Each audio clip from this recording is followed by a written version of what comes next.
सबसे पहले किसके घर में गए भगवान? अयोध्या में। सुमित्रा जी के यहाँ नहीं गए। सुमित्रा जी के पुत्र ने कितनी सेवा की भगवान राम की, लक्ष्मण जी ने कितनी सेवा की। सुमित्रा जी को धन्यवाद देने नहीं गए कि आपके पुत्र ने हमारी बड़ी सेवा की। कौशल्या के यहाँ भी नहीं गए। अपने पुत्र के वियोग में माता कौशल्या विवत्सा इव मातरम, इस प्रकार से बछड़ा जन्मा हो और जन्मते ही मर जाए, उसकी माता को जैसी पीड़ा होती है, उसी पीड़ा का अनुभव माता कौशल्या 14 वर्षों से कर रही है। कौशल्या जी के यहाँ जाना चाहिए, पर वहां भी नहीं। कहाँ गए? रामायण में लिखा है, प्रभु जानी कैकेयी लजानी, प्रभु जानी कैकेयी लजानी, प्रथमतासु गृह गए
भगवान समझ गए कि हमें वनवास देकर के माता कैकेयी को अछूत क्षोभ हुआ है और वह क्षोभ उनसे सहन नहीं हो रहा है।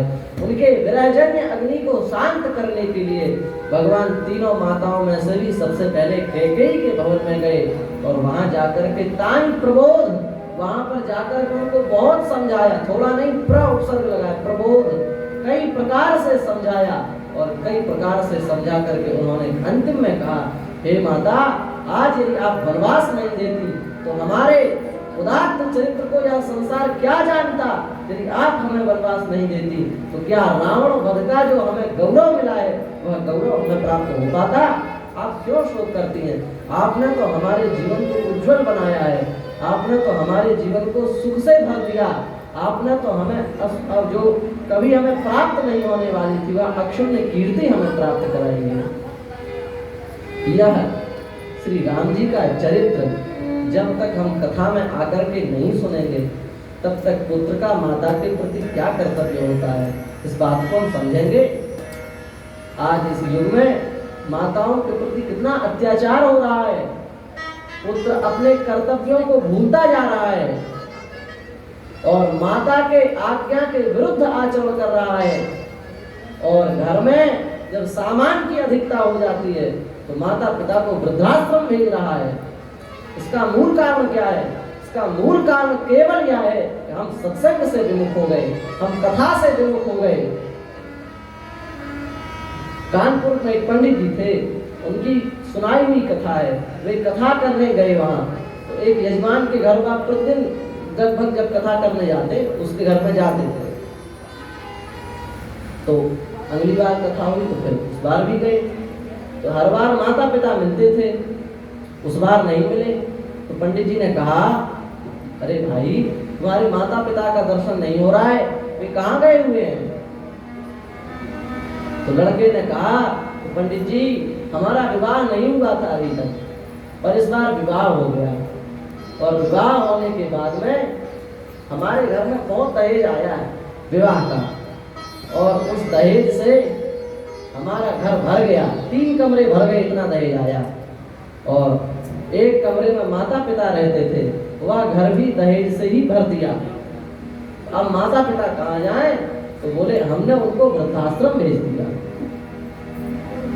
पंडित जी रोने लगे क्योंकि वे सहृदय थे, भक्त थे।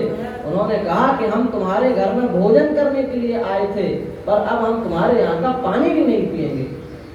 और वे वैसे तत्काल अपने जूते पहनकर अपने चले गए, खड़ाऊ पहन कर। कहने का तात्पर्य यह है कि हम अपने कर्तव्यों से ना भटकें। घोर कलयुग आ रहा है, दिनों दिन गिरावट ही होनी है, वृद्धि नहीं होनी है।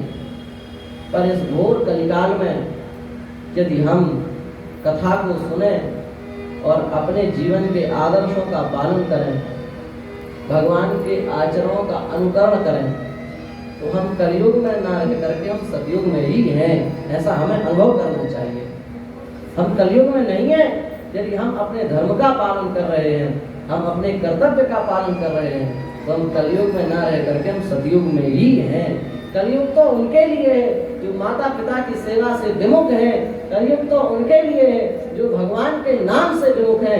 कलयुग तो उनके लिए है जो अपने चरित्र से गिरे हुए हैं, जो अपने चरित्र पर खड़े हुए हैं, जो अपने कर्तव्य का, स्वधर्म का निष्ठा से पालन कर रहे हैं और जो भगवान के नाम का आश्रय लिए हुए हैं। उनके लिए कलयुग नहीं है, उनके लिए तो यह सबसे श्रेष्ठ युग है, चारों युगों से ऊपर युग है। पर हम अपने मर्यादा का, अपने चरित्र का, अपने कर्तव्य का पालन तो करें। हम अपने कर्तव्य से गिरते जा रहे हैं। हम यह नहीं कहते कि आप गृहस्थ में हैं, दिन भर माला लेके बैठे रहो, ना भोजन बनाओ, ना सेवा करो, ना घर के काम करो, माला लेके, ऐसा नहीं कहते। यदि आप अपने गृहस्थ धर्म में रह करके निष्ठा पूर्वक अपने कर्तव्य का पालन कर रहे हैं, भगवान को भोजन बना रहे हैं, अपने अपने पति की सेवा कर रहे हैं, अपने अपने जितने भी आगंतुक अभ्यागत हैं उनकी सेवा कर रहे हैं, सब में भगवान का दर्शन करके सबको यथायोग्य सबके साथ बर्ताव कर रहे हैं, तो और भगवान का सतत स्मरण आपके दिमाग में चलता रहता है, आप सबसे अधिक धन्यवाद के पात्र हैं। आप गृहस्थ में रहते हुए भी विरक्तों से ऊपर हैं, क्योंकि विरक्तों के पास केवल भजन है। वे भजन तो भजन ही उनका साधन है, उनका जीवन ही भजन है। अब वो भजन नहीं करेंगे तो क्या करेंगे? सारे प्रपंचों से दूर हो चुके हैं, अकेले वृंदावन में पड़े हैं, अब भजन तो करेंगे ही, उनमें विशेषता उतनी नहीं है। पर आप गृहस्थ के 100 जंजालों को झेल करके, 100 लोगों की बातें सुन करके और उसके बाद भी भगवान का मन में चिंतन करते रहते हैं, तो आप उनसे बड़े भक्त हैं, इसमें कोई संदेह नहीं है। पर विशेष बात यही है, हम लोग जब तक कथा में आते हैं तब तक भगवान के नाम का स्मरण रखते हैं और कथा से जाते ही ज्यों का त्यों कथा सुनी और कथा सुनकर के गए, चप्पल अदल बदल हो गई तो लड़ाई हो गई। तुमने हमारी चप्पल पहन ली, बोले तुमने हमारी पहन ली, लड़ गए। वक्ता निकले वहां से, बोले क्या हो गया? बोले अरे महाराज इसने हमारी चप्पल पहन ली, चप्पलों की लड़ रहे हो। हाँ, अंदर क्या सुन के आए? ध्यान नहीं। कथा का प्रभाव हमारे जीवन में बना रहे, ऐसी कथा हमको सुननी चाहिए। और ऐसी कथा आपने एक बार सुन ली आपका कल्याण है, और ऐसी आपने सुनी निकाली, उससे कहने वाले का अपमान होता है, शास्त्र का, पोथी का अपमान होता है और खुद की हानि होती है। इसलिए आप जो सुनो उसको अपने जीवन में उतारने का प्रयास करो।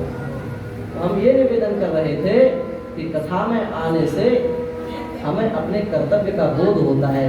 कथा में आने से हमें क्या करना चाहिए, हमारी क्या मर्यादाएं हैं, हमारा क्या आदर्श है, इस बात का हमें बोध हो जाता है।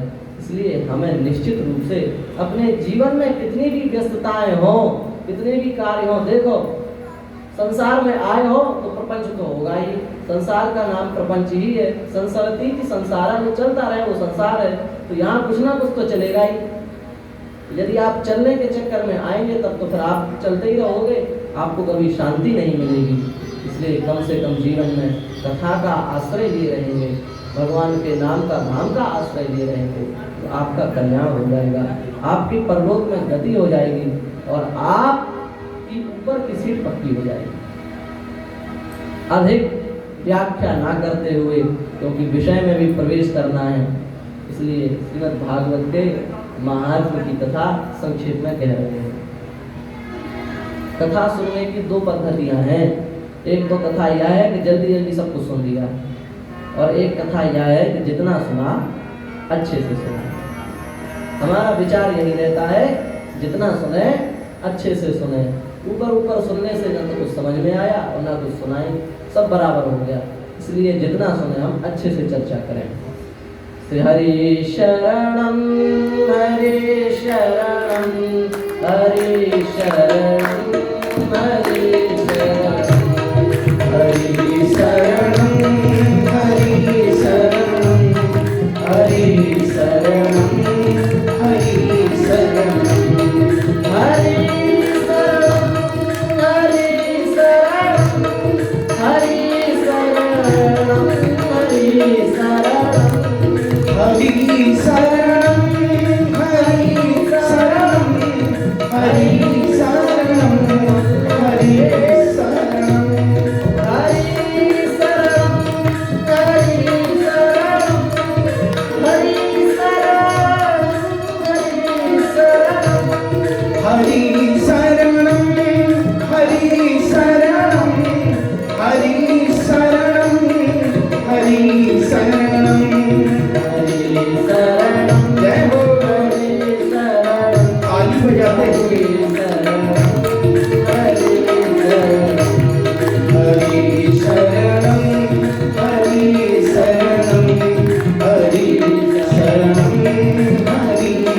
जब तक उसके महात्म्य का बोध हमको ना हो।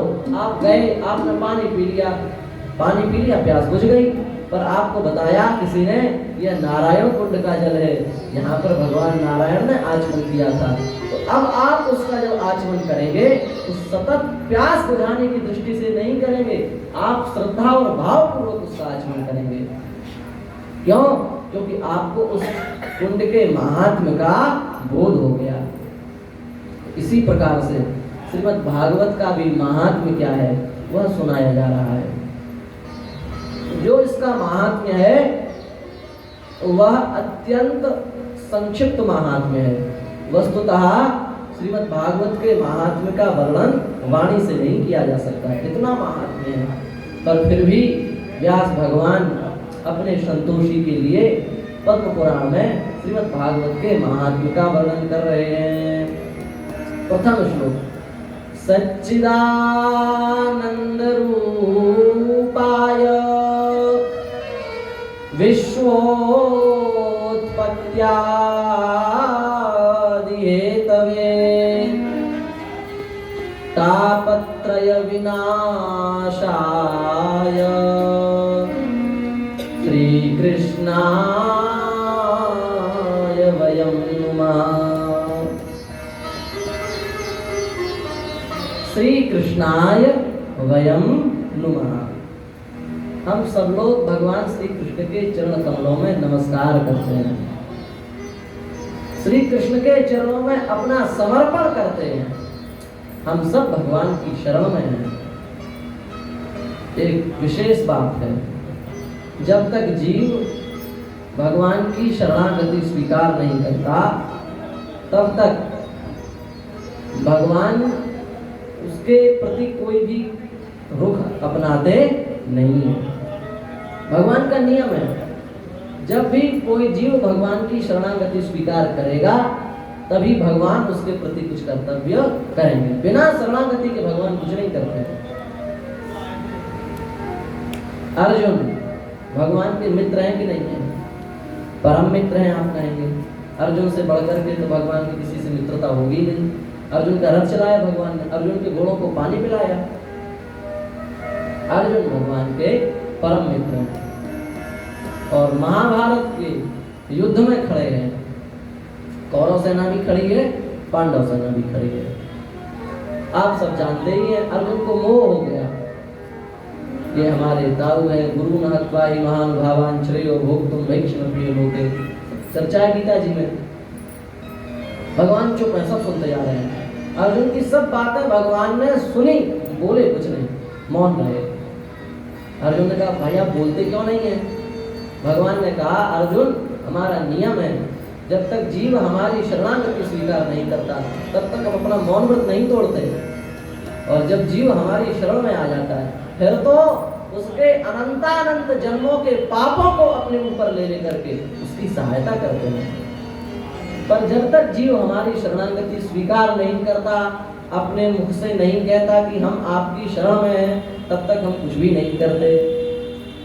अर्जुन को बात समझ में आ गई और अर्जुन ने भगवान की शरणागति स्वीकार की। गीता जी का श्लोक है, तम त्वागताहं शरणं शरण्यं, तम त्वागताहं शरणं शरण्यं, तम त्वागताहं शरणं शरण्यं, त्वमेत्य संसार तरोतारं, त्वमेत्य संसार तरोतारं, जिज्ञासयां प्रकृते पूर्णस्य, जिज्ञासयां प्रकृते पूर्णस्य, नमामि सद्धर्मविदां वरिष्ठं, नमामि सद्धर्मविदां वरिष्ठं, तं त्वागतां शरणं शरण्यं, तं त्वागतां शरणं शरण्यं, तं त्वागतां शरणं शरण्यं। अर्जुन कह रहे हैं तम त्वागताहं शरणं शरण्यं, हम आप शरण्य हैं और हम आपकी शरणागति स्वीकार कर रहे हैं। भगवान ने कहा केवल दो प्रकार के शरणागत होते हैं। एक तो ऐसा शरणागत होता है कि जब तक काम नहीं बना तब तक शरणागत है, और जिस दिन काम बन गया उसी दिन छू मंतर, पता ही नहीं क्या चला कि शरणागत गायब कहाँ हो गया। भगवान ने कहा कि तुम कैसे शरणागत हो? क्या ऐसे ही शरणागत हो कि काम बनते ही दूर हो जाओगे? अर्जुन ने कहा नहीं, तम त्वा कार्पण्य दोषोपहत स्वभावा, पृच्छामि त्वां धर्म सम्मूढ़ चेताः, यच्छ्रेयस्यान् निश्चितं ब्रूहि तन्मे, शिष्यस्तेऽहं स्वाधिमां त्वां प्रपन्नम्। हम आपके ऐसे शिष्य नहीं हैं कि काम बनते ही गायब हो जाएं, हम तो आपके प्रपन्न शिष्य हैं, जीवन भर आपकी शिष्यता स्वीकार करते हैं, जीवन भर के लिए आपकी शरणागति स्वीकार करते हैं, आप हमें उपदेश दो। तब भगवान बोले, इससे पहले नहीं बोले। कहने का भाव समझे, भगवान तब तक कुछ नहीं करते जब तक जीव भगवान की शरणागति स्वीकार नहीं करता। अरे मित्र को छोड़ो, माता को भी नहीं स्वीकार करते। कपिल भगवान की माता कौन है? देवहूति। और देवहूति माता भोगों को भोगते भोगते ऊब चुकी है, और कपिल भगवान के सामने बैठे कुछ सुनाओ, और कपिल भगवान मौन है, कुछ नहीं कर रहे।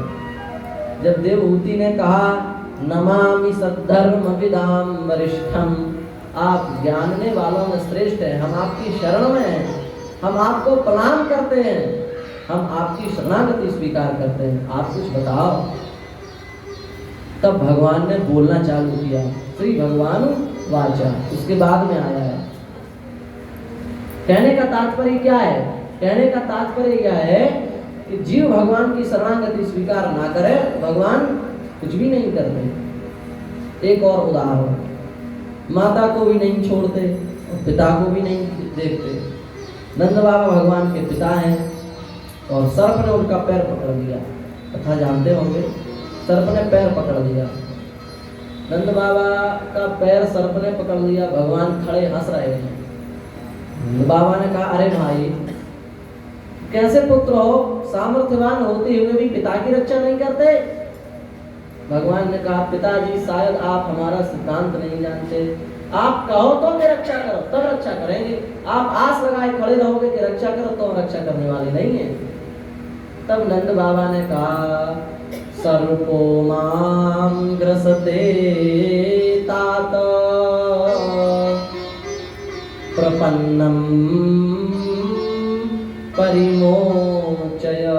हे तात, हे पुत्र, माम सर्पा ग्रसते, मुझे सर्प काट रहा है, प्रपन्नम, हम आपकी प्रपन्न है, शरण में है, परिमोचया, हमारी रक्षा कर। तब भगवान ने पैर का स्पर्श करके उसको सर्प योनि से मुक्त किया और नंद बाबा को भी सर्प से मुक्त कराया।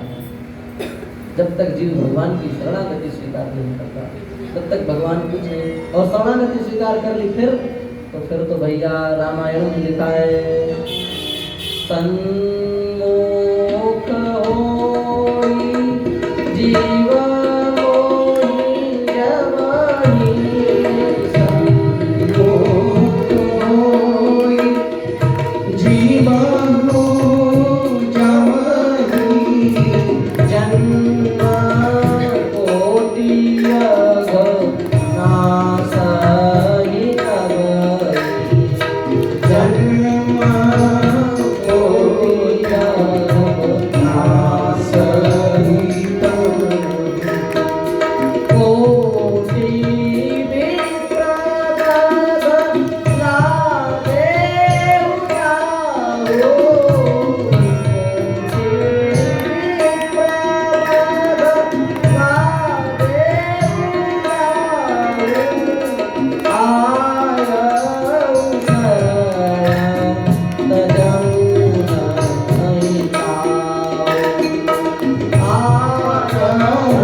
क्यों ना आया हो, यदि एक बार कोई मेरी शरण में आ जाए तो मैं सर्वतो भावेन उसके सारे अपराधों का बिना विचार किए उसको अपनी शरण प्रदान करता हूँ, समस्त अपराधों से मुक्त करके मैं अपनी शरणागति प्रदान करता हूँ।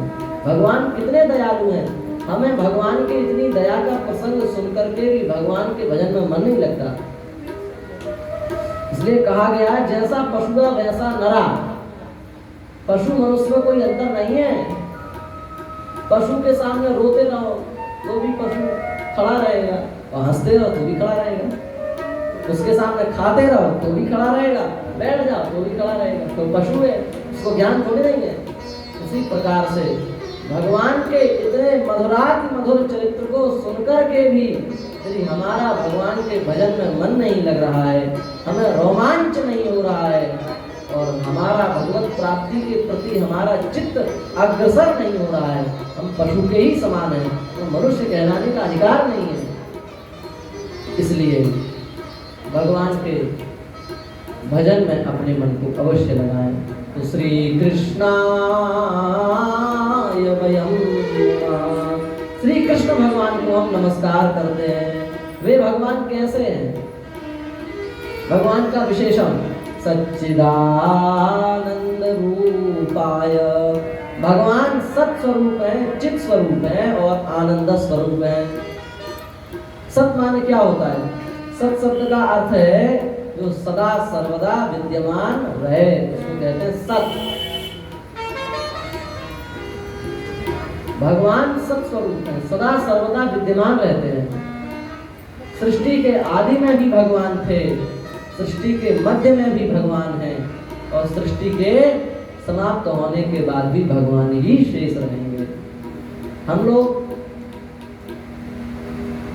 50 साल पहले, 100 साल पहले हम में से कोई नहीं दिख रहा था। 100 साल पहले हम में से कौन था? कोई नहीं था। और 100 साल बाद कोई रहेगा? नहीं रह जाएगा। तो हम लोग ना तो पहले थे ना बाद में, बीच में बुलबुले जैसे कुछ देर के लिए आए हो गए। पानी में बुलबुला आता है ना, बुलबुल 2-4 बार हुआ गायब, ऐसे ही यह जीवन है, बुलबुले के समान है, 2-4 दिन का है, उसके बाद फिर समाप्त हो जाने वाला है। तो भगवान समाप्त नहीं होते, भगवान तो सृष्टि के आदि में भी रहते हैं। अपने संकल्प से ही वे सृष्टि को उत्पन्न करते हैं और सृष्टि के मध्य में भी भगवान है। आप कहेंगे कहाँ है? सब जगह है, कण कण में व्याप्त है। हमें अनुभव क्यों नहीं होता? हमें देखने के लिए यंत्र चाहिए। देखो ये मंदिर है, इस मंदिर में अनेक लाइट दिख रही है, पंखा भी दिख रहा है, ये पोथी भी दिख रही है, हम भी दिख रहे हैं। क्यों? क्योंकि स्थूल स्वरूप है, हम सबका स्थूल स्वरूप है ना, बड़ा स्वरूप है, तो सब दिख रहा है। पर इस छोटे छोटे जो परमाणु होते हैं, द्रव्य होते हैं, क्या वो हमें दिख रहे हैं? नहीं दिख रहे हैं। क्यों? उनको देखने के लिए हमारे पास या आंखें पर्याप्त नहीं है, या आंखें उन तक पहुंचने के लिए पर्याप्त नहीं है। आप विचार करो, जब छोटे छोटे प्राणी हमारे दृष्टिगोचर में नहीं आते तो भगवान से सूक्ष्म तो कोई वस्तु है ही नहीं, वो हमारे देखने में कैसे आ सकते हैं?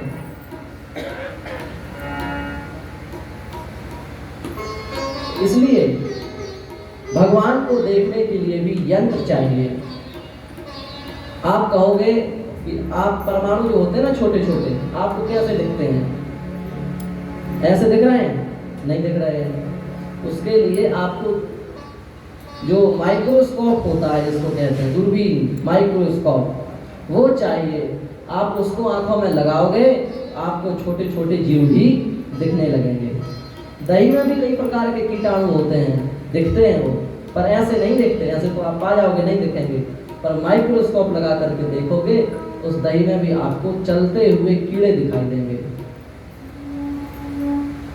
तो इसी प्रकार से भगवान की अनुभूति भी बिना माइक्रोस्कोप के नहीं हो सकती।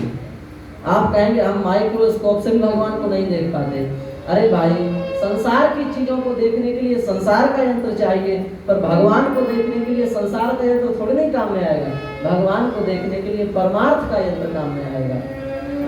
आप कहेंगे भगवान को देखने के लिए कौन सा यंत्र चाहिए?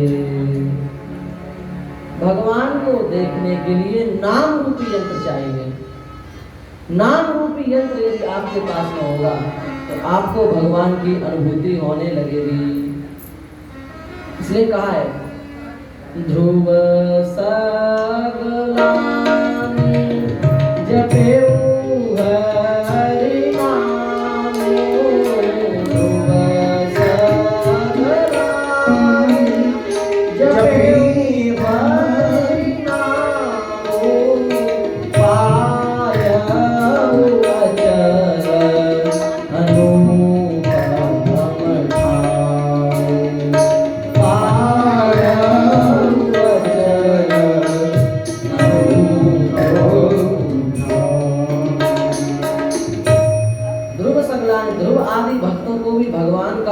भगवान के नाम को सुनकर के ही हुआ। प्रहलाद जी को खंबे में भी भगवान दिख रहे हैं। क्यों? क्योंकि प्रहलाद जी की जिह्वा पर भगवान का नाम चल रहा है। आज तक जिस भक्त को भी भगवान का दर्शन, भगवान की अनुभूति हुई है, वह भगवान के नाम से ही हुई है। इसलिए भगवान के इसी जन्म में दर्शन करने हो, उनके लिए ना तो नेत्र पर्याप्त है, ना माइक्रोस्कोप पर्याप्त है। उसके लिए तो आपके पास भगवान का नाम रूपी यंत्र होना चाहिए। उस यंत्र के द्वारा आप भगवान का भी दर्शन कर सकते हैं। तो भगवान सत्य हैं और हम उनके अंश हैं, इसलिए हमसे से भी कोई मरना नहीं चाहता। आप अनुभव करके देख लो, बना के नहीं कह रहे हैं। आप में से कौन मरना चाहता है? कोई नहीं चाहता। ईमानदारी से कहो तो कोई नहीं चाहता, हम भी नहीं चाहते। एक लकड़हारा था, प्यास के कारण जंगल में खड़ा हो गया, बड़ी प्यास लगी, पानी नहीं मिला, सिर पर ऊपर से बोझ। लकड़ी निकालते हैं तो धन लालच, कम पैसे मिलेंगे कम लकड़ी के, जबरदस्ती सिर पर बोझ लाद करके जा रहा था। रास्ते में कहा उसने, अरे इससे अच्छा तो मर गए होते, इतने बोझ से अच्छा मृत्यु देवता प्रकट हो गए। बोले हम आपकी इच्छा जरूर पूरी करेंगे, इससे अच्छी तो मौत आ जाती। मृत्यु देवता ने कहा हम आ गए, बोलो क्या चाहते हो? उसने कहा अरे ये तो सामने ही आ गए, हमने आपको इसलिए नहीं बुलाया कि आप हमको मार डालो, हमने आपको इसलिए बुलाया कि लकड़ी का गट्ठर नहीं उठ रहा, आधी लकड़ी आप ले लो, आधी हम ले लो, दोनों चलो। समझ पाए? मृत्यु स्वीकार नहीं है। मृत्यु देवता सामने आ गए तो भी उसने उस आधी लकड़ी उनके सिर पर रखवा दी, पर मृत्यु को स्वीकार नहीं किया। मरना कोई नहीं चाहता। क्यों नहीं चाहते मरना? क्योंकि हम सत स्वरूप भगवान के अंश हैं। अंश के गुण अंशी के गुण स्वाभाविक अंश में आ जाते हैं और हम सब लोग भगवान के अंश हैं। भगवान हमारे अंशी हैं, इसलिए हमें से कोई अपना विनाश नहीं चाहते। समझ में आई बात? दूसरी बात, भगवान चित स्वरूप है। चित शब्द का अर्थ होता है प्रकाश। भगवान प्रकाश स्वरूप है। कितना प्रकाश है भगवान का? अर्जुन कह रहे हैं यदि दिवि सूर्य सहस्रस्य भवेद् युगपदुत्थिता यदि भासदृशी सा स्यात् भासस्तस्य महात्मनः। हजारों सूर्यों का प्रकाश एक साथ मिला दिया जाए तो वह प्रकाश भी भगवान के तेज की बराबरी नहीं कर सकता। इतना प्रकाश भगवान के शरीर में विद्यमान है और हम लोग प्रकाश के अंश हैं, इसलिए हम लोग भी प्रकाश चाहते हैं। नहीं चाहते? कितने प्रकार के, बुरा मत मानना, कितने प्रकार के उपकरण लगा करके हम अपने चेहरे में चमक लाने की कोशिश करते हैं। कई प्रकार की क्रीम है, कई प्रकार के फेस वॉश, कई प्रकार के पाउडर, दुनिया भर के क्यों लगाते हैं? प्रकाश आ जाए, चमक आ जाए। क्यों चाहते हो चमक? क्योंकि आप चित स्वरूप भगवान के अंश हो। आपका स्वाभाविक धर्म है प्रकाश, आप चाहते हैं। और भगवान का तीसरा विशेषण है आनंद रूपाय। भगवान आनंद स्वरूप है, परम आनंद है। आनंद की लहरें समुद्र के समान भगवान के रोम रोम में विराजमान है। हम लोग भगवान के क्या हैं? अंश हैं। इसलिए हम में से कोई भी दुख नहीं चाहता। दुख कोई भी नहीं चाहता। सब चाहते हैं कि हमें सुख मिले। क्यों? क्योंकि हम सुख स्वरूप भगवान के अंश हैं, पर दुख में पड़ गए हैं तो दुख मिल रहा है। हम दुख नहीं चाहते, हम क्या चाहते हैं? सुख चाहते हैं। चाहते तो सुख है, पर एक भूल करते हैं, इसलिए सुख नहीं मिलता। यदि आप लोग उस भूल को सुधार लें, आज ही आपको सुख मिल जाएगा। आप कहेंगे कि इतना अच्छा उपाय बता दो। हम सब लोग दुखी हैं, कोई दैहिक रोग से दुखी है तो कोई दैविक दुखी है, कोई भौतिक दुखी है। 3 प्रकार के दुख है ना, दैविक और भौतिक। किसी न किसी प्रकार से कोई ना कोई दुखी है ही।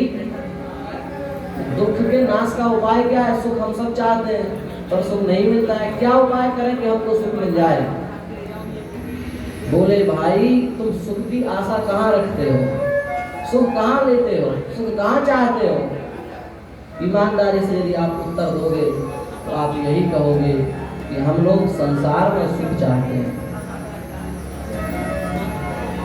अपने पुत्रों से, अपने पौत्रों से, अपने नाती पोता भतीजे इत्यादि समस्त नाना प्रकार के जो नाते रिश्ते हैं, संसार के अनेक प्रकार के जो भोग पदार्थ हैं, उन भोग पदार्थ में हम सुखों को खोजते हैं और संसार में सुख है नहीं।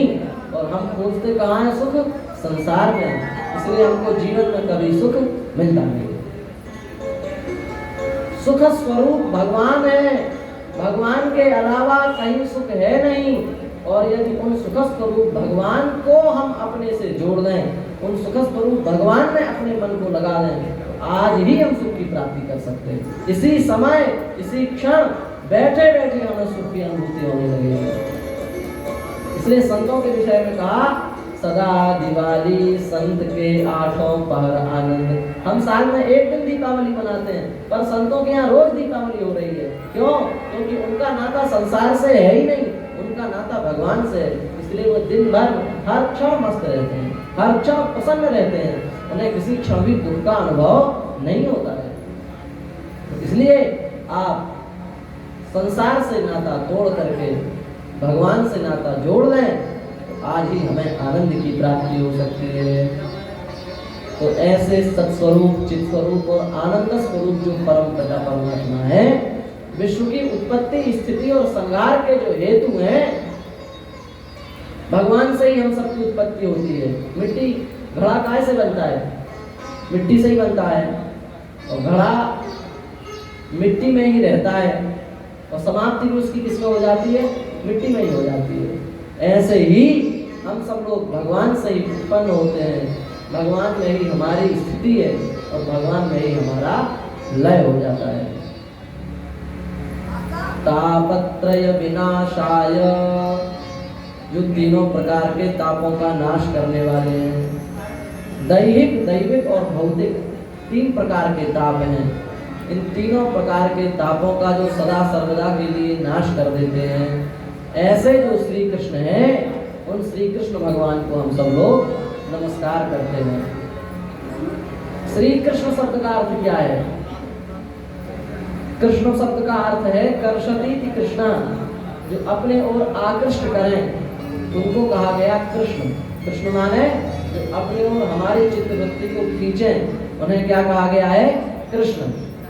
और श्री कृष्ण शब्द का अर्थ है कि लक्ष्मी जी के सहित जो कृष्ण है, श्री राधा जी के सहित जो कृष्ण है, उन श्री कृष्ण के चरणों में हम लोग नमस्कार कर रहे हैं।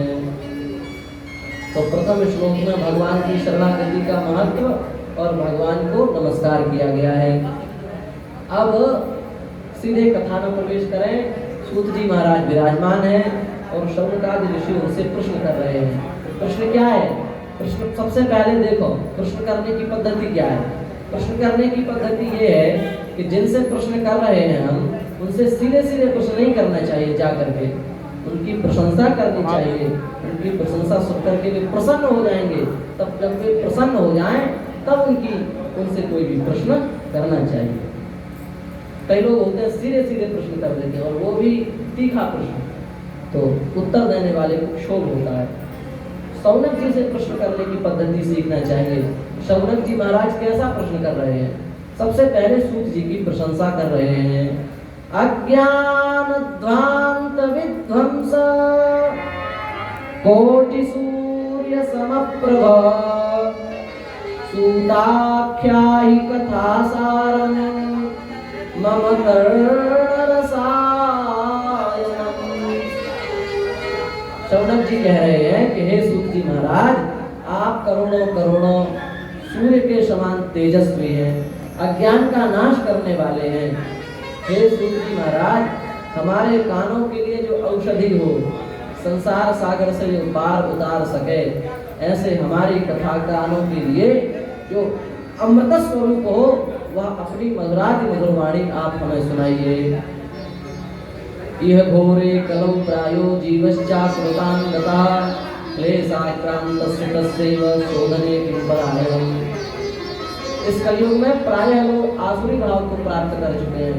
आसुरी भाव को प्राप्त कर चुके हैं, इसका तात्पर्य यह है कि स्वभाव लगभग सबका आसुरी प्रवृत्ति का हो गया है। थोड़े में क्रोध, थोड़े में प्रसन्न, थोड़े में ऐसा, थोड़े में ही वैसा, आसुरी स्वभाव को प्राप्त हो गए हैं हम सब लोग।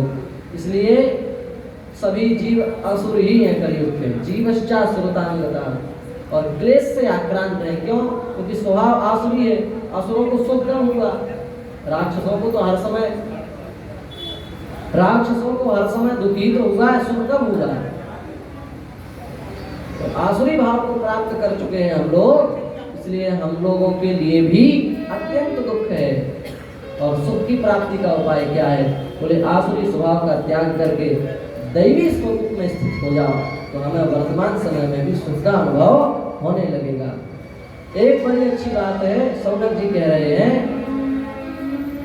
पावना नाम च पावनम कृष्ण प्राप्तिकरम सस्वत साधनम तद्वदाधना। जो पवित्रों को भी पवित्र कर देने वाला है, ऐसा साधन आप हमसे कहिए। देखो ध्यान से सुनो। एक बात तो यह है कि आप अपवित्र हैं, अपवित्र हैं आप मान लो, है नहीं, मान लेते हैं आप अपवित्र हैं, और आप हमारे पास आए, महाराज जी हम अपवित्र हैं, सूतक लगाए, आप कुछ करो। या आप बाहर से आए, बाजार से आए, आपको पूजा में बैठना है, आपने कहा महाराज अपवित्र है, पहले पवित्र तो करो तभी तो बैठेंगे। हमने कलश उठाया, जल निकाला, ओम अपवित्र पवित्रो वा सर्वावस्थांगतो पिवा यस्मरेत् पुंडरीकाक्षं सबाह्याभ्यन्तरशुचि। आप ऊपर जल छिड़क दिया, आप पवित्र हो गए। अब अपवित्रता का दोष नहीं लगेगा। पर आप शुद्ध स्नान करके आए हैं, शुद्ध हैं, परम पवित्र हैं, शुद्ध आपके वस्त्र हैं, शुद्ध आपके विचार हैं, हाथ पैर भी धुल लिए, परम पवित्र हैं। अब आप हमसे कहो कि आप पवित्र कर दो, अब हम क्या करेंगे? आपको हम पवित्र कर सकते हैं। अपवित्र को तो पवित्र किया जा सकता है, पर जो स्वयं पवित्र है उसको कोई पवित्र करेगा? उसको पवित्र करने का उपाय नहीं है। तो फिर यहाँ पर ऐसा क्यों लिखा है कि पावनानां च पावनम, यह भागवत पवित्रों को भी पवित्र कर देता है? इसका तात्पर्य क्या है? क्योंकि भाई अपवित्र को तो पवित्र करना ये समझ में आता है, तो पवित्रों को पवित्र कर देगा, इसका तात्पर्य यह है कि आपसे कोई गलती बनी, आपने कोई पाप कर दिया और आप आए पूछने कि हमसे ये पाप हो गया, अब हम क्या करें? हमने आपसे कहा कि देखो, इस पाप के लिए आपको 1 माह तक ये मंत्र जपना है और ये छोड़ना है और ये पकड़ना है, आप पवित्र हो जाएंगे। आप ठीक है, आप गए, आपने अनुष्ठान किया, आप पवित्र हो गए पवित्र। पर अब आप ये हमसे कह सकते हैं कि अब हम अगली बार से पाप नहीं करेंगे, कह सकते हैं? अगली बार आप किसी भी प्रकार का पाप नहीं करेंगे, इसकी जिम्मेवारी क्या आप ले सकते हैं? नहीं ले सकते। पाप बन गया, उसका प्रायश्चित तो आप कर सकते हैं, पर आगे गलती नहीं होगी इसकी कोई गारंटी नहीं है, क्योंकि मन इतना प्रबल है कि गलती स्वाभाविक बनती ही है। पर भैया भागवत की कथा में ऐसी दिव्य सामर्थ्य है, यदि इसका कोई प्रेम पूर्वक सेवन कर ले, प्रेम पूर्वक इसका आश्रय ले, तो वह जीवन में इतना पवित्र हो जाता है कि फिर अपराधों की गुंजाइश ही नहीं होती। आगे से पाप बनेंगे ही नहीं, सदा सर्वदा के लिए पवित्र कर देने वाली श्रीमद् भागवत की कथा है। अन्य साधन पवित्र करते हैं, पर आगे से पाप नहीं होगा इसकी गारंटी नहीं देते। पर भागवत की कथा इतनी विलक्षण है कि आगे से पाप ही आपसे नहीं बनेगा, बस आप प्रेम पूर्वक इसका सेवन करें। इस प्रकार से सूत जी महाराज, शौनकादि ऋषियों ने सूत जी महाराज से प्रश्न किया। सूत जी महाराज प्रसन्न हो गए और सूत जी महाराज ने कहा कि हे शौनकादि ऋषियों, आपने बड़ा प्यारा प्रश्न किया है। आप श्रीमद् भागवत कथा हम आपको सुनाएंगे, उसको सुनने से आपके समस्त दुखों का नाश हो जाएगा। और यह श्रीमद् भागवत कथा की महिमा क्या है? बोले, इस श्रीमद् भागवत की कथा की महिमा ये है कि जब परीक्षित जी को सुखदेव जी महाराज परीक्षित जी को यह कथा सुना रहे थे, उस समय देवता लोग अत्यंत दुर्लभ जो अमृत है, वह अमृत का कलश लेकर के सामने आ गए। जो अमृत है वह स्वर्ग में आप क्या सोचते हैं, सबको मिल जाता है? नहीं, स्वर्ग में जो विशिष्ट देवता हैं, केवल उनको अमृत दर्शन होता है, पीने उनको भी नहीं मिलता। आप महाभारत पढ़ के देखें तो आपको समझ में आएगा कि कलश की कितनी सुरक्षा है, कितने घेरों में उसको रखा गया है, इतना दुर्लभ है अमृत। और वह अमृत देवता ऐसे ही फ्री फट में लेकर के सामने आ गए सुखदेव जी के सामने। इसका मतलब मोल भाव कब किया जाता है? ये पुस्तक मान लो 50 रुपए की है और आप हमें 60 दे रहे हैं, तो हम आपको दे देंगे, हमें फायदा हो रही है। जो देवता हैं वो कलश लेकर के आ गए। इसका तात्पर्य क्या है? देवता समझ रहे हैं कि इनकी जो कथा है वह हमारे अमृत से भी श्रेष्ठ है, इसलिए वे अमृत के बदली कलश लेकर के आ गए। कलश अमृत की बदली कथा चाह रहे हैं। वे कह रहे हैं कि हे महाराज, आप कृपा करके अपनी जो कथा है वह हमें सुना दो, और ये हम अमृत परीक्षित को पिला दे रहे हैं, ये अमर हो जाएंगे, ये मरेंगे नहीं, पर कथा आप हमको भी सुना दो। सुखदेव जी ने कहा, भैया कथा व्यापार का विषय नहीं है, आप कथा का मोल भाव कर रहे हो, और कथा व्यापार का विषय नहीं है, कथा तो आनंद का विषय है। इसलिए कथा का व्यापार नहीं करना चाहिए, कथा का मोल भाव भी नहीं करना चाहिए। देवताओं को कथा क्यों नहीं सुनाई पर सुखदेव जी ने? क्योंकि देवता सुनने नहीं आए थे, देवता व्यापार करने आए थे। इसलिए देवताओं को अनधिकारी समझ करके उनको भगा दिया, डांटा। इसलिए कथा में व्यापार नहीं, शुद्ध भगवान की कथा होनी चाहिए। और उस शुद्ध कथा का लक्ष्य भी केवल इतना होना चाहिए कि ठाकुर जी प्रसन्न हो जाए। ठाकुर जी की प्रसन्नता के लिए कथा सुननी चाहिए और ठाकुर जी की प्रसन्नता के लिए ही कथा कहनी चाहिए। हम ठाकुर जी की प्रसन्नता के लिए कथा कहेंगे और आप अपनी कामना रखेंगे कि हमें पुत्र हो जाए महाराज, हम इसलिए कथा सुन रहे हैं, हे महाराज हमारे यहाँ धन संपत्ति आने लगे। तो हम सुना रहे निष्काम भाव से, आप सुनोगे सकाम भाव से, बनेगी नहीं हमारी आपकी। और मान लो आप सुन रहे हो परम निष्काम भाव से, हम केवल भगवान के लिए सुन रहे हैं और हम यहाँ पर बैठ करके सोचें कि हमें कितनी दक्षिणा मिलेगी, आज हमें कितनी चढ़ोतरी होगी और कम हुई आज तो घाटा होगा, तो भी आनंद नहीं आएगा। रसच्युति हो जाएगी।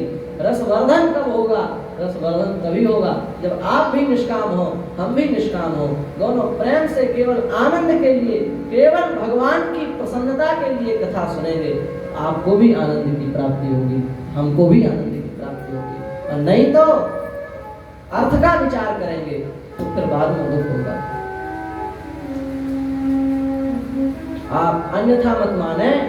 एक वक्ता थे, कथा करने गए। जब वे कथा कहते तो सभी श्रोता भाव से भर जाते और भाव से भर करके रोने लगते और बड़े प्रेम से जब वे कथा सुनाते तो सब श्रोता भावुक हो जाते, बिल्कुल भाव में भर जाते और रोते। पर वक्ता नहीं रोते, वे गंभीर होकर के कथा को बोलते थे। लोगों ने सोचा भाई ये कहते हैं तो हम सब रोते हैं, पर कहने वाला ही नहीं रोता, ये तो बड़ी विचित्र बात है।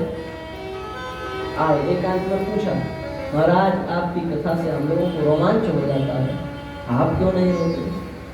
बोले हम आज नहीं रोएंगे, हम 7वें दिन रोएंगे। क्यों?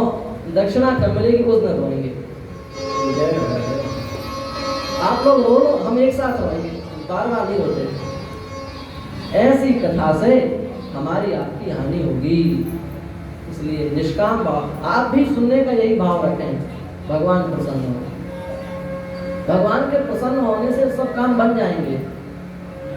हम किसी सकाम भाव से कथा सुनेंगे, मान लो किसी विशेष पाप के कारण वह आपका संकल्प पूरा नहीं हुआ, आपकी कथा से निष्ठा हट जाएगी कि नहीं हट जाएगी? विश्वास हट जाएगा, हट जाएगा। इसलिए परम निष्काम होकर के कथा सुनो। इसलिए सुखदेव जी ने देवताओं को लौटा दिया। बोले तुम्हारा अमृत हमारे अमृत की बराबरी कहाँ, तुम व्यापार करने आए हो। यदि देवता हाथ जोड़ करके आते, महाराज हम कथा सुनना चाहते हैं,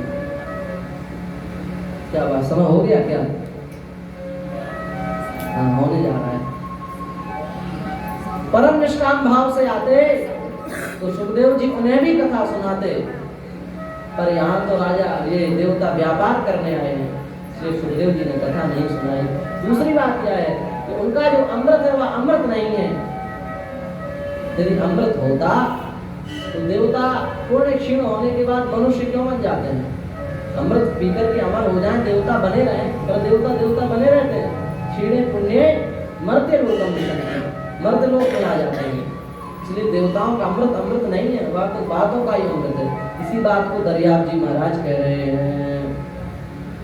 अमृतनी का कहे सब कोई, अमृतनी का कहे सब कोई, पिए बिना अमर कोई, पिए बिना अमर कोई, अमृतनी का कहे सब कोई, अमृतनी का कहे सब कोई, को कहे अमृत स्वर्गा माही, कोई कहे अमृत स्वर्गा माही, देव पिए क्यों फिर जाई, देव पिए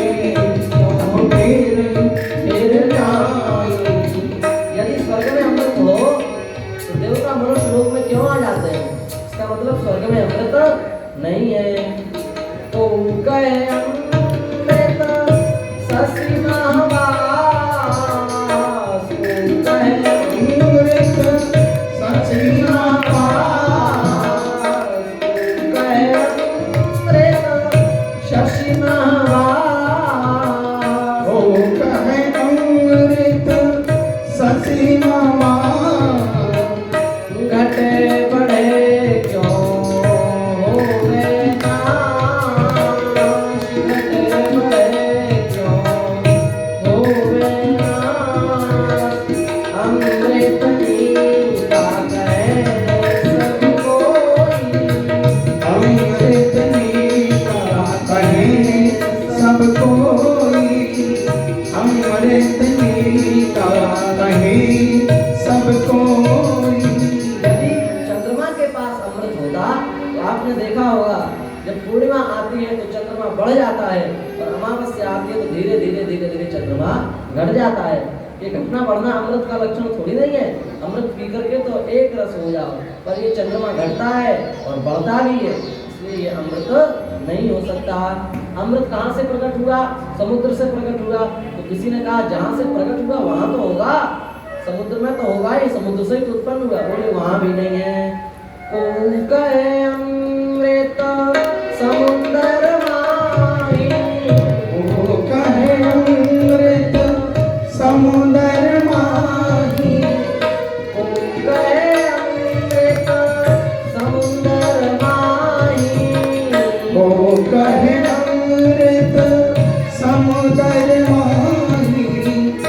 बड़वान लगता सोखे काई, परिवारन तो सोते नाही, अमृत नीता कहे सब कोई, अमृत नीता कहे सब कोई, अमृत नीता कहे सब कोई, अमृत नीता कहे सब कोई, अमृत नीता कहे सब कोई। वह अमृत अमृत नहीं है, वह केवल कहने का अमृत है। वस्तुतः वह अमृत अमृत समुद्र का भी अमृत नहीं है। क्यों? समुद्र के पास अमृत होता तो आपने बड़वानल नाम की अग्नि सुनी होगी। बड़वानल नाम की अग्नि समुद्र को सुखा देती है। समुद्र में अमृत होता तो बड़वानल नाम की अग्नि समुद्र को सुखा कैसे देती? इसका मतलब समुद्र के पास भी अमृत नहीं है। तो छोटा अमृत कहाँ है? न समुद्र के पास है, न चंद्रमा के पास है, न देवताओं के पास है। तो फिर वास्तुतः अमृत कहाँ है? दरियाब जी कह रहे हैं सब अमृत बातों का बात, सब अमृत बातों का बात, सब अमृत बातों का बात, सब अमृत बातों का बात। अमृत है संतन के पास, अमृत है शंकर के पास, अमृत दरिया तथा अमृत दरिया तथा जाको पी के अमर संत, जाको पी के हमें संग, अमृत नीता कहे सब कोई, अमृत नीता कहे सब कोई, है सब कोई, कहे सब कोई। भैया अमृत दरिया कथा अनंत अमृत कथा ही है। और इस कथा रूपी अमृत को पान करके हजारों हजारों लोग तर गए हैं, हजारों हजारों लोग तर रहे हैं और हजारों हजारों लोग आगे तक तरते जाएंगे। इसमें किसी प्रकार का किसी को भी संदेह नहीं होना चाहिए। तो देवताओं को लौटा दिया और परीक्षित जी को भगवान की मंगलमयी कथा सुखदेव जी ने सुनाइए। अब समय हो रहा है, इसलिए महात्मा की जो शेष कथा है उसकी चर्चा हम कल करेंगे। आज इस कथा का आरंभ भी विलंब से हुआ। आप लोग यदि समय से कथा सुनने आ जाएंगे तो कहने में भी रस मिलेगा और आपको भी संपूर्ण कथा का लाभ होगा। और यदि समय से नहीं आएंगे, बीच में आएंगे, तो आपको भी घाटा होगा और आपको ही घाटा होगा, हमें तो क्या हम बोलेंगे। तो आप समय से आइए और समय से बैठिए और कथा की समाप्ति तक ही बैठिए, बीच में मत जाइए। बीच में जाने से आप लोगों में आपस में ही व्यस्तता हो जाती है और हमारा भी चित्त चला जाता है। इसलिए आराम से प्रेम पूर्वक, देखो 7 दिन की तो बात है, उसमें भी आप प्रधानमंत्री से आएंगे, टाइम से जाएंगे, कैसे काम चलेगा। आप पूरी कथा सुने, संपूर्ण कथा का लाभ लें और कथा सुन करके आगे का मार्ग प्रशस्त करें। इसी भावना के साथ आप लोगों ने बड़ा सुंदर भाव से आप लोग विराजे, आपका आभार। इसी भावना के साथ चंद्रमौली भगवान शिव शंकर के चरणों में प्रणाम करते हुए हम ठाकुर जी के चरणों में अपनी वाणी को विराम देते हैं।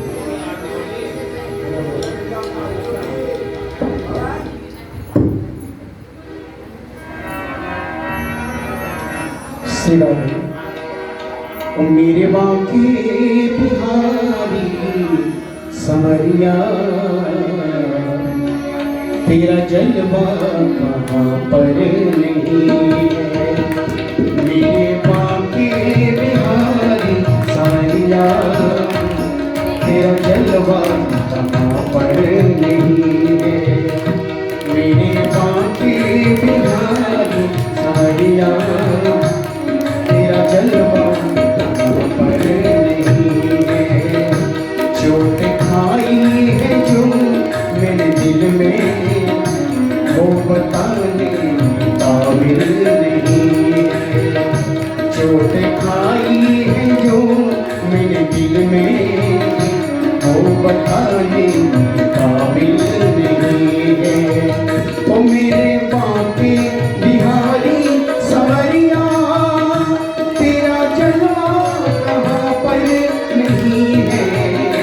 चोट खाई है जो मेरे दिल में, वो बताने काबिल नहीं है। मेरे बाकी बिहारी सवरिया, तेरा जलवा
अब आइए सब मिलकर बड़े भाव से श्रद्धा से सब मिलकर आरती करें।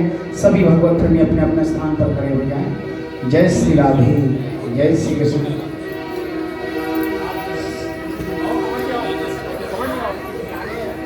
श्री माँ के बिहारी तेरी आरती गाऊं, माँ के बिहारी तेरी आरती गाऊं, देवी बिहारी आरती गाऊं, देवी बिहारी आरती गाऊं, आरती गाऊं प्यारे आपको आरती गाऊं प्यारे आप तो दिखाओ। श्री माँ के बिहारी तेरी आरती गाऊं, देवी बिहारी आरती गाऊं, मोरे मुकुट प्यारे शीश पे सोहे, प्यारी बंसी मेरा मन मोहे, देखी छवि बलिहारी में जाऊं। श्री माँ के बिहारी तेरी आरती गाऊं, चरणों से निकली है गंगा प्यारी, चरणों से निकली है गंगा प्यारी, जिसने सारी दुनिया तारी, उन्हें चरणों में शीश नवाओ।